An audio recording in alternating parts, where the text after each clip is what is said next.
एक साहब ने आज पूछा कि सहयोग करने से क्या लाभ होगा, ये मेरी समझ में नहीं आया, इसलिए आप मुझे इसको सीधे शब्दों में समझाइए।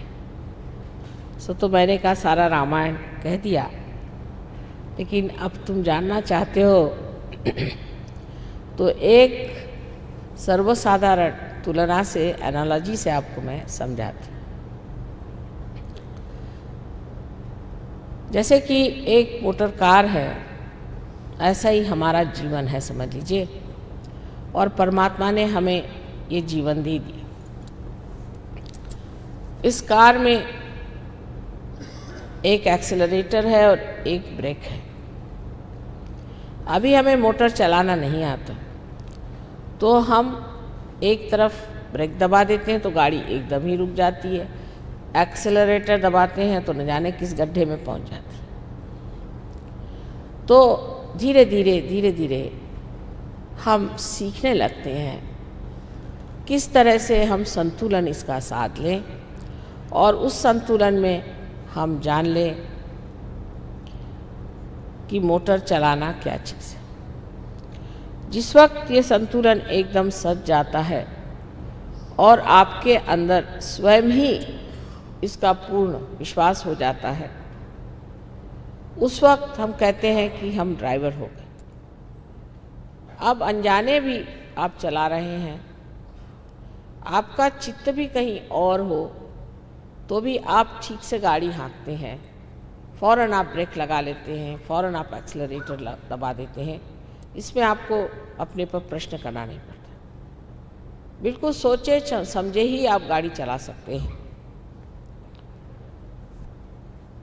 और इस प्रकार आपको कोई कह सकता है कि आप बहुत निष्णात, बहुत होशियार ड्राइवर भी हैं, लेकिन तो भी आपका जो मालिक है, आपका जो मास्टर है, वो पीछे बैठा है।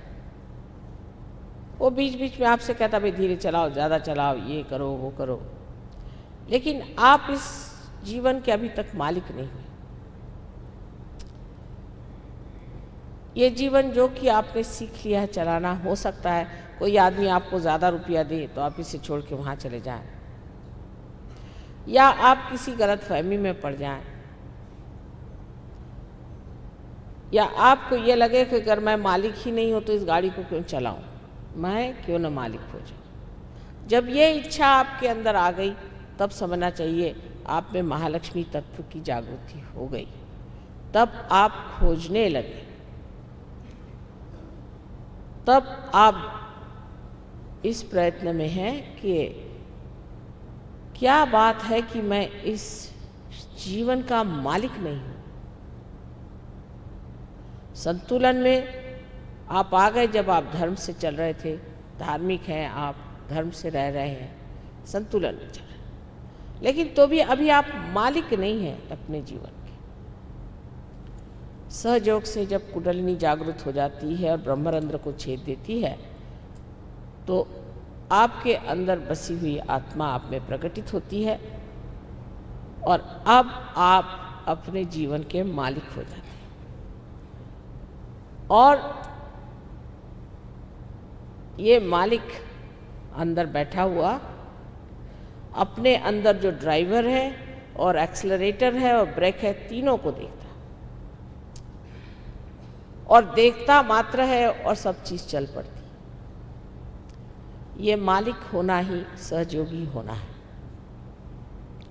जैसे कि मनुष्य प्रलोभन में फंस करके बहुत बार अनेक गुलामियों में फंस जाता है।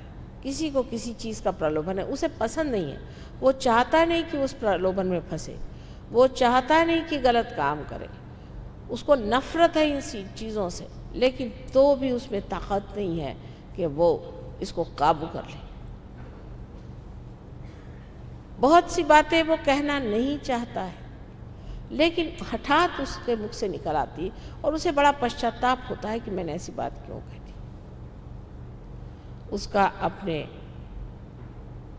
जीभ पर काबू नहीं, अपनी रसना पे काबू नहीं, अपने क्रोध पे काबू नहीं है। सारे जो षड रिपु हैं वो उसके पैर के नीचे नहीं, उसके सर पे बैठे रहते। लेकिन जब वो अपना मालिक हो जाता है, तो जब क्रोध भी करता है तो अपने पूरे शान में करता है। उसे क्रोध किसी भी तरह अपने बवंडर में नहीं ले पाता, लेकिन वो क्रोध को अपने हाथ में लेकर खेलता है और उसको इस्तेमाल करता है। ये मिल्कियत पाने के लिए आत्मा को जानना चाहिए, क्योंकि आत्मा ही हमारे जीवन का मालिक है। वो देखते रहता है, क्या कर रहे हो करते रहो, जो करना है करते रहो। और जब वो देखता है कि ये आदमी किसी भी तरह से इधर चित्त नहीं दे रहा, तो वो अपना हाथ वहाँ से उठा लेता है और आदमी मृत्यु को प्राप्त होता है।